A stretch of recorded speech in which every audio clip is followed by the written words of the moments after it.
All right, guys, actually, Richie made good and did give me his phone. I printed it up. How about this? In the last year, 1,142 texts between these two guys. And to say that it's offensive, absolutely. There are things in here, obviously, we're a family show. We're not going to show the things that go back and forth between these two guys. But it's going back and forth between Richie Incognito and Jonathan Martin.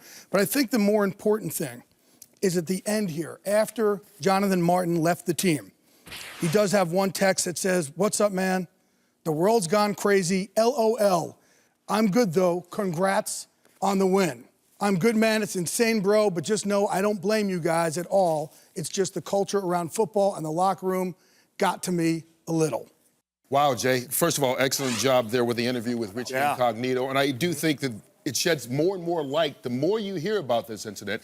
First of all, that it did go back and forth. And then that text at the end, which was after he left the team, I think says as much as anything else. The thing is, we've still only heard one side of this. We've heard Richie Incognito's side. We have still yet to hear from Jonathan Martin. So we don't know what his real opinion is. He's had lawyers talk for him, but we haven't heard from him. The things that we do know, Incognito has been suspended by the Dolphins indefinitely. Martin is still away from the team, and the NFL is investigating this story for possible disciplinary action.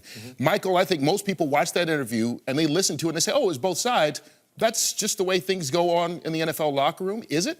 Well, be honest with you, yeah. I think the NFL locker room, as hard as it is to listen, if you've never been in a locker room, to what Richie Incognito said and go, I'm offended, he's a racist. But when you're in that locker room, it's a culture unto itself. I had so many jokes. That's why I didn't fix my teeth. I could take any gap-tooth joke you want to throw at me. I can take anything because that was the culture of it. And I missed that part about the locker room because that was the brotherhood of it. And as a subculture to that culture, which is an offensive lineman, these guys are a whole different level of offensiveness, of the way that they handle and deal with each other. And being in that locker room, I get it and I understand it. Now, the use of the derogatory term by Richie Incognito, absolutely unnecessary. If I were in the locker room and heard him do it, would I have checked him immediately? Absolutely. But you learn in that locker room as a player from your first day, people only get away with you what you allow them to. And you gotta check things from the beginning. And if you don't, you'll have a situation like you had in Miami. Do I think Richie Incognito is a bigot?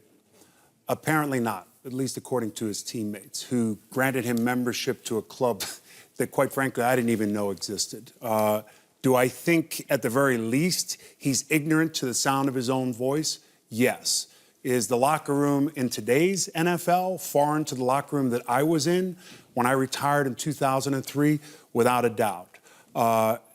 To me, though, we don't have all the facts, as you mentioned. We don't have Jonathan Martin's side, and we don't have the Dolphins side and how they approached dealing with, for lack of a better way of putting it, human resources, which was foreign to me until I got here to Fox, how they're dealing with that. But one thing I can guarantee you, as a byproduct of the NFL appointing an independent investigator to go in and examine every aspect of how the Dolphins locker room was run, the NFL locker room will change forever as a byproduct of Richie Incognito and Jonathan Martin. No doubt. The $30,000 dinners will be out the window. Right.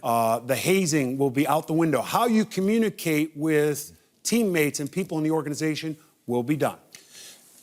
Last week when I heard about what had gone on and was catching it on television, and I was hearing bigot and racist remarks right off the bat. And the first thing I thought of when I saw the little bit of the text, I could see easily how you could come to that conclusion. For sure. Well, let's get the rest of it. And I think one of the things that has happened in this society that we live in now, not just the NFL locker room or the NFL, we are quick as a people now to put a person in jail, put them in prison, and then later on, let's get the facts. And I think what upset me the most about this, as a white person, I don't want to talk about this. I don't know where my boundaries could. I know what I could do. I know where I can do with Howie.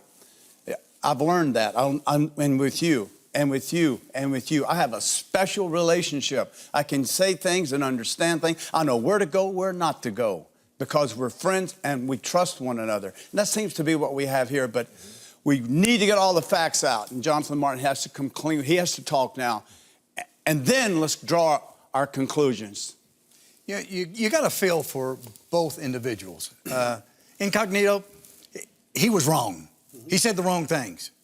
He went across the line. Is he a meathead? Yes, he's a meathead. But look at Jonathan Martin. He's going through the pressure of trying to save his job. You know, unfulfilled expectations. He's having emotional problems. He's getting treatment for them. And he lost his job. And then he's in the midst of a 4-game losing streak. So it kind of got to him. And he left the team.